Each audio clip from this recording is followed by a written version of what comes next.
নমস্কার বন্ধুরা, চলে এলাম আরও একটি নতুন ভিডিও নিয়ে। আজকে আমি আমার এই ভিডিওতে ইংলিশ গ্রামারের সেন্টেন্স সম্পর্কে সংক্ষেপে কিছু আলোচনা করব এবং আলোচনাটি সম্পূর্ণ বাংলায় করব, যাতে সকলে আমার এই ভিডিওটি দেখে উপকৃত হতে পারে। যারা হয়তো ইংরাজিতে সেন্টেন্সটা পড়ে ঠিক মতো বুঝতে পারছো না, আশা করছি তাদের কাছে এই ভিডিওটি ভীষণভাবে হেল্পফুল হবে। তো চলো শুরু করি। সেন্টেন্স বলতে যখন কয়েকটি শব্দ পাশাপাশি বসে একটি সম্পূর্ণ মনের ভাব প্রকাশ করে, তাকেই সেন্টেন্স বলা হয়। যেমন, রাম হয় ভালো ছেলে। রাম কেমন ছেলে? রাম ভালো ছেলে। তাহলে কয়েকটি শব্দ, যেমন রাম একটা শব্দ, হয় একটা শব্দ, ভালো একটা শব্দ, ছেলে একটা শব্দ, এই কয়েকটা শব্দ জুড়ে তৈরি হলো রাম হয় ভালো ছেলে।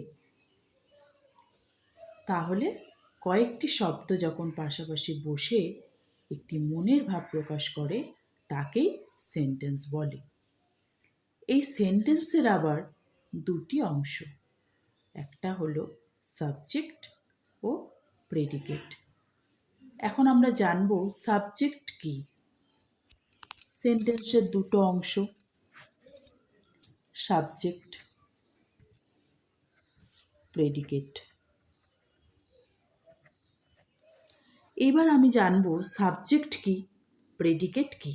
সাবজেক্ট মানে হলো বাক্যে যার সম্পর্কে কিছু বলা হয় সেটি হলো সাবজেক্ট। যেমন আমি এখানে এক্সাম্পল হিসেবে ব্যবহার করেছি, রাম হয় ভালো ছেলে। এই রাম কার সম্পর্কে বলছি আমি কথা? রামের সম্পর্কে। তাহলে রাম হলো সাবজেক্ট।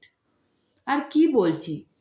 যে সে ভালো ছেলে, এই ভালো ছেলে ইজ আ গুড বয়, বা রাম ভালো ছেলে, এই ভালো ছেলেটাই হলো কিন্তু প্রেডিকেট। তাহলে আমি কি বললাম?